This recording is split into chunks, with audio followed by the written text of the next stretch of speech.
गरीब की हाय। पराया हक मानने से पहले लाख दफे सोच लेना। गरीब ब्राह्मणी और लालची मुंशी की कहानी। मुंशी राम सेवक चांदपुर गांव के एक बड़े रईस थे। रईसों के सभी गुण इनमें भरपूर थे। मानव चरित्र की दुर्बलताएं उनके जीवन का आधार थीं। पेशे से वकील थे। वह रोजाना कचहरी में एक नीम के पेड़ के नीचे अपना और कागजों का बस्ता खोलकर बैठ जाते और चाहे गर्मी हो या ठंड, धूप हो या बरसात, वे अपने स्थान पर रोजाना नियम से बैठते। देहातियों का एक झुंड हमेशा उनके आगे पीछे घूमता, जिनके मुकदमे वे देख रहे थे। इससे लोगों में उनके प्रति विश्वास और बढ़ गया। वकालत से उनकी आमदनी कोई बहुत खास नहीं थी, बल्कि वे इस पेशे को सिर्फ खानदानी परंपरा का निर्वाह करने को ही कर रहे थे। उनके निर्वाह का मुख्य साधन था आसपास की अकेली पर खाने पीने में सुखी विधवाओं और भोले भाले धनी वृद्धों की श्रद्धा। विधवाएं अपना रुपया उनके यहाँ अमानत रखती। बूढ़े अपने कपूतों के डर से अपना धन उन्हें सौंप देते, पर रुपया एक बार उनकी मुट्ठी में चला जाए फिर निकलना ही भूल जाता था। वह जरूरत पड़ने पर कभी कभी कर्ज ले लेते थे। सुबह कर्ज लेते थे यह कहकर के शाम को लौटा देंगे, पर वह शाम कभी आती ही नहीं थी। सारांश यह है कि मुंशी जी कर्ज लेकर देना सीखे ही नहीं थे। यह उनकी कुल प्रथा थी। इस कारण कभी कभी मुंशी जी को परेशानी उठानी पड़ जाती थी। कानून और अदालत से तो उन्हें कोई डर नहीं था। इस मैदान में उनका सामना कर पाना मगरमच्छ से लड़ने जैसा था। परंतु जब कभी कोई लेनदार उनसे भिड़ जाता, उनकी ईमानदारी पर संदेह करता और उनके मुंह पर बुरा भला कहने पर उतारू हो जाता, तब मुंशी जी के हृदय पर बड़ी चोट लगती और इस प्रकार की दुर्घटनाएं अक्सर होती थी। इस गांव में मूंगा नाम की एक विधवा ब्राह्मणी रहती थी। उसका पति सेना में हवालदार था और लड़ाई में शहीद हो गया। सरकार की ओर से उसके अच्छे कामों के बदले मूंगा को 500 रुपये मिले थे। विधवा स्त्री थी, जमाना नाजुक था। बेचारी ने सब रुपये मुंशी राम सेवक को सौंप दिए और महीने महीने थोड़ा थोड़ा उसमें से मांगकर अपना निर्वाह करती रही। मुंशी जी ने यह कर्तव्य कुछ वर्ष तक तो बड़ी ईमानदारी के साथ पूरा किया, पर जब बूढ़ी होने पर भी मूंगा नहीं मरी तो मुंशी जी को चिंता हुई कि शायद उसमें से आधी रकम भी स्वर्ग यात्रा के लिए नहीं छोड़ना चाहती। तो एक दिन उन्होंने कहा, मूंगा क्या करेगी पैसे लेकर? अब तो मरने की उम्र आ गई है, कब मरोगी? उस दिन मूंगा की आंखें खुली, उसकी नींद टूटी। बोली, मेरा हिसाब कर दो। हिसाब का चिट्ठा तैयार था। अमानत में अब एक कौड़ी भी बाकी नहीं थी। मूंगा ने बड़ी कड़ाई से मुंशी जी का हाथ पकड़कर कहा, अभी मेरे 250 रुपये तुमने दबा रखे हैं, मैं एक कौड़ी भी नहीं छोड़ूंगी।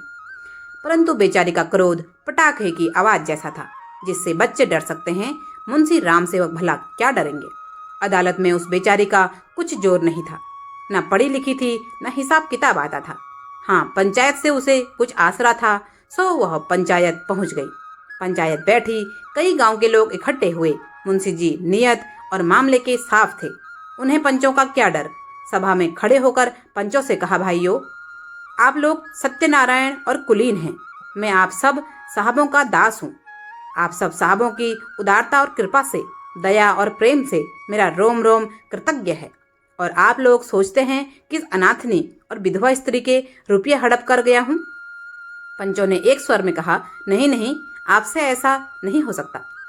राम सेवक ने कहा, यदि आप सब सज्जनों का विचार हो कि मैंने रुपये दबा लिए, तो मेरे लिए डूब मरने के सिवा और कोई उपाय नहीं। मैं धनाढ़ी नहीं हूँ, न मुझे उदार होने का घमंड है, पर क्या मैं ऐसा ओछा हो जाऊंगा कि एक अनाथनी के रुपये पचा लूंगा? पंचों ने एक स्वर से फिर कहा, नहीं नहीं, आपसे ऐसा नहीं हो सकता। पंचों ने मुंशी जी को छोड़ दिया। पंचायत उठ गई। मूंगा ने आह भरकर संतोष किया और मन में कहा, अच्छा अच्छा, यहाँ न मिला तो ना सही, वहाँ कहाँ जाएगा। अब कोई मूंगा का दुख सुनने वाला और सहायक ना था। दरिद्रता से जो कुछ दुख भोगने पड़ते हैं, वह सब उसे झेलने पड़े। वह शरीर से पुष्ट थी, चाहती तो परिश्रम कर सकती थी, पर जिस दिन पंचायत पूरी हुई उसी दिन उसने काम न करने की कसम खा ली। अब उसे रात दिन रुपयों की रट लगी रहती। उठते बैठते सोते जागते उसे केवल एक काम था, और वह मुंशी राम सेवक को भला बुरा कोसना। अपने झोपड़े के दरवाजे पर बैठी हुई वह रात दिन उन्हें सच्चे मन से कोसती रहती। लोग सुनते, पर किसी को उससे कोई सहानुभूति नहीं। धीरे धीरे मूंगा पागल हो चली। नंगे सिर नंगे पैर हाथ में एक कुल्हाड़ी लिए हुए सुनसान स्थानों में जा बैठती। झोपड़ी के बदले अब वह मरघट पर नदी के किनारे खंडहरों में घूमती दिखाई देती। बिखरी हुई लटें, लाल लाल आंखें, पागलों सा चेहरा, सूखे हुए हाथ पांव। उसका यह स्वरूप देखकर लोग डर जाते थे। अब कोई उसे हंसी में भी नहीं छेड़ता। यदि वह कभी गांव में निकल आती तो स्त्रियां घरों के किवाड़ बंद कर लेती, पुरुष कतराकर इधर उधर से निकल जाते और बच्चे चीख मारकर भागते। केवल एक लड़का था जो उसे देखकर भागता नहीं था, उल्टे उसके और अधिक उपहास करता, और यह लड़का था मुंशी राम सेवक का पुत्र किशोर सेवक। बाप में जो कुछ कोस कसर रह गई थी वह बेटे में पूरी हो गई थी। सब लोगों का उसके मारे नाक में दम था। गांव वाले उसे गालियां देते और वह ऐसे हंसता कि गाली देने वाले ही चुप रह जाते। वह मूंगा के पीछे तालियां बजाता, कुत्तों को साथ लिए हुए उस समय तक रहता जब तक वह बेचारी तंग आकर गांव से निकल न जाती। रुपया पैसा होश हवास खोकर उसे पगली की पदवी मिली, और अब वह सचमुच पगली थी। अकेली बैठी अपने आप घंटों बातें किया करती। अक्सर बड़बड़ाती रहती, राम सेवक तेरा मांस खाऊंगी, तेरी हड्डी चबा जाऊंगी, तेरा लहू पीऊंगी। और जब उसकी यह इच्छा चरम सीमा तक पहुंच जाती तो वह राम सेवक के घर की ओर मुंह करके खूब चिल्लाकर और डरावने शब्दों में हांक लगाती, तेरा लहू पीऊंगी। मुंशी राम सेवक वैसे बड़े हौसले और कलेजे के आदमी थे। न उन्हें दीवानी का डर था, न फौजदारी का, परंतु मूंगा के इस डरावने शब्दों को सुनकर वह भी सहम जाते।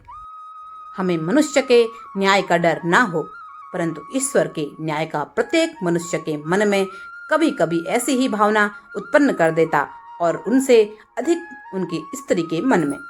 उनकी स्त्री बड़ी ही चतुर थी। वह उनको इन सब बातों में प्रायः सलाह दिया करती थी। बोलने में वह उतनी ही तेज थी जितना मुंशी जी लिखने में थे। यह दोनों पति पत्नी प्रायः सलाह करते कि अब क्या करना चाहिए, कैसे निपटा जाए मूंगा से। आधी रात का समय था। मुंशी जी नित्य नियम के अनुसार अपनी चिंता दूर करने के लिए शराब के 2-4 घूंट पीकर सो गए।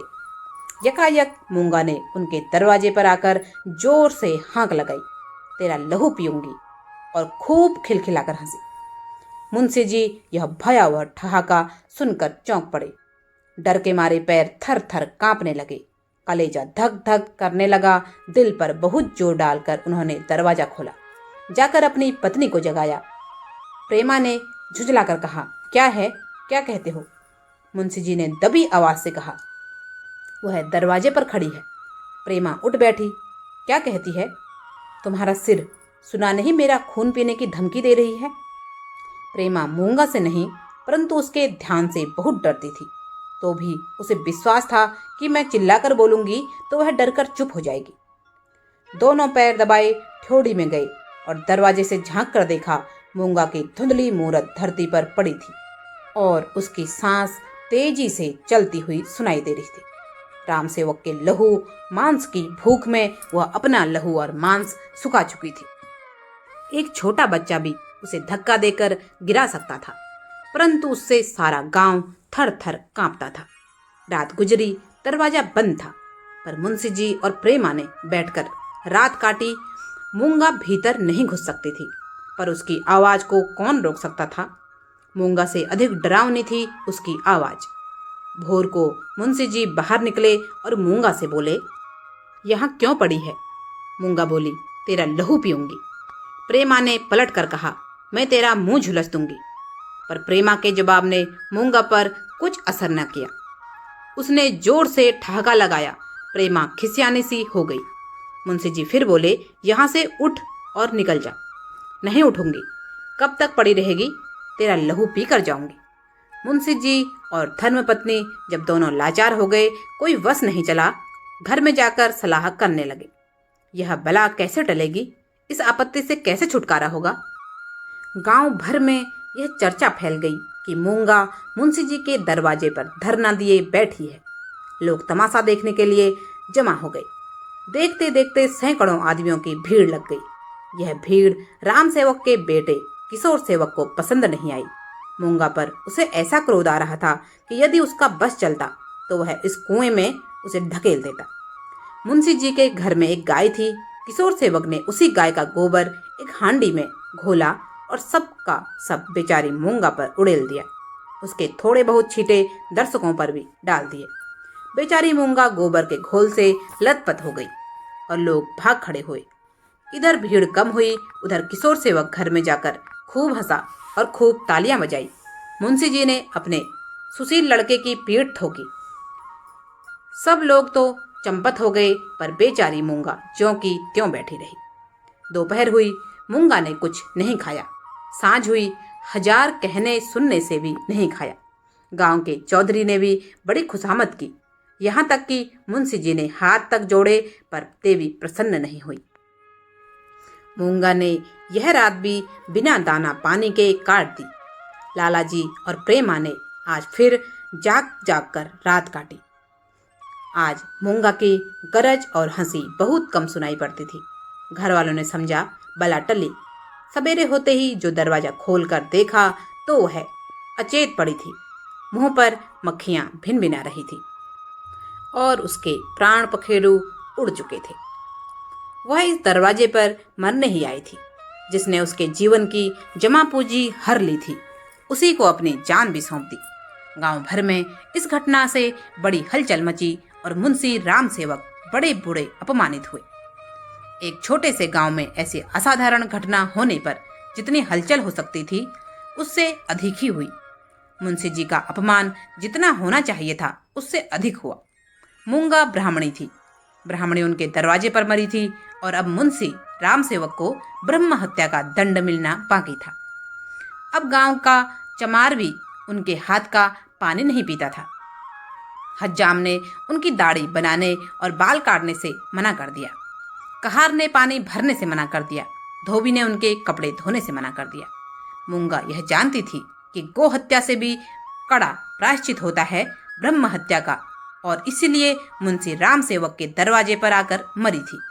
वह जानती थी कि मैं जीते जी तो इसका कुछ नहीं बिगाड़ सकती, पर मरकर उसे बहुत कुछ कर सकती हूँ। पर मुंशी राम सेवक भी कानून के पक्के थे। कानून ने उन पर कोई दोष नहीं लगाया। मूंगा किसी कानूनी दफा के अनुसार नहीं मरी थी। ताजी रात हिंद में उसका कोई उदाहरण नहीं मिलता था। इसलिए जो लोग उनसे प्रायश्चित करवाना चाहते थे, उनकी भारी भूल थी। मुंशी जी अपने अकड़ पर टिके रहे। कुछ हर्ज नहीं, कहार पानी ना भरे ना सही, मैं खुद पानी भर लूंगा। अपना काम आप करने में भला लाज ही क्या। नाई बाल नहीं बनाएगा, कोई बात नहीं। हजामत बनाने का काम ही क्या है। दाढ़ी मर्द की शोभा और श्रृंगार है, और जो फिर बालों से ऐसी घिन होगी तो एक एक आने में तो उस्तरे मिलते हैं। धोबी कपड़े ना धोएगा, इसकी भी कुछ परवाह नहीं। साबुन तो गली गली कौड़ियों के मोल आता है। एक बट्टी साबुन में दर्जनों कपड़े ऐसे साफ हो जाते हैं जैसे बगुले के पर। धोबी क्या खाकर ऐसा साफ कपड़ा धोएगा। दिन भर तो यूं ही मजबूत बने रहे, पर रात होते ही उनके मन पर भय ने चढ़ाई कर ली। जैसे जैसे रात बीतती थी, भय भी बढ़ता जाता था। बाहर का दरवाजा भूल से खुला रह गया था, पर किसी की हिम्मत नहीं पड़ती कि जाकर बंद तो कराए। प्रेमा ने हाथ में दिया लिया, मुंशी जी ने कुल्हाड़ा और किशोर सेवक ने गंडासा। इस ढंग से तीनों आदमी चौंकते हिचकते दरवाजे पर आए। यहाँ मुंशी जी ने बहादुरी से काम लिया। उन्होंने दरवाजे से बाहर निकलने की कोशिश की। खुद डर के मारे कांप रहे थे, पर ऊंची आवाज में प्रेमा से बोले, तुम व्यर्थ ही डरती हो। वह क्या यहाँ बैठी है। यह दंगल जीतकर तीनों आदमी रसोई के कमरे में आए और खाना पकने लगा, परंतु मूंगा उनकी आंखों में घुसी हुई थी। अपनी परछाई भी देख लें तो मूंगा का भय होता था। अंधेरे कोने में मूंगा बैठी मालूम होती थी। वही हड्डियों का ढांचा, वही बिखरे हुए बाल, वही पागलपन, वही डरावनी आंख मूंगा का नक्सिक दिखाई देता था। एक रात को चूहा बर्तन गिरा दिया तो मारे डर के तीनों की चीख निकल गई। मुंशी जी बदमाश होकर दरवाजे की ओर लपके। बेटा दौड़कर उनकी टांगों से लिपट गया। चूहा बाहर निकल आया। उसे देखकर इन तीनों के होश ठिकाने हुए। अब मुंशी जी साहस करके मटके की ओर चले। पत्नी ने कहा, रहने भी दो, देख ली तुम्हारी मर्दानगी। मुंशी जी अपनी प्रिया प्रेमा के इस अनादर पर बहुत बिगड़े। क्या तुम समझती हो मैं डर गया? भला डर की क्या बात थी? मूंगा मर गई, क्या वह बैठी है? कल भी तो तुम रोक रही थी, पर मैं फिर भी बाहर गया था। खाना खाकर तीनों आदमी सोने के कमरे में आए, परंतु मूंगा ने यहाँ भी पीछा न छोड़ा। उन्हें नींद नहीं आ रही थी। एक दूसरे से बातें करते करते दिल बहरा रहे थे, परंतु फिर भी इन उपायों से मूंगा की मूर्ति उनके आंखों के सामने से हटती नहीं थी। जरा सी खटखटाहट होती तब तीनों चौंक पड़ते। उधर पत्तियों में सनसनाहट हुई कि इधर तीनों के रोंगटे खड़े हो जाते थे। रह रहकर एक धीमी आवाज धरती के भीतर से उनके कानों में आती थी, तेरा लहू पीऊंगी। आधी रात को प्रेमा नींद से चौंक पड़ी। वह इन दिनों गर्भवती थी। लाल लाल आंखों वाली, तेज और नुकीले दांतों वाली मूंगा उसकी छाती पर बैठी हुई जान पड़ती थी। प्रेमा चीख उठी, बाउली की तरह आंगन में भाग गई और यकायक धरती पर चित्त गिर पड़ी। सारा शरीर पसीने पसीने हो गया।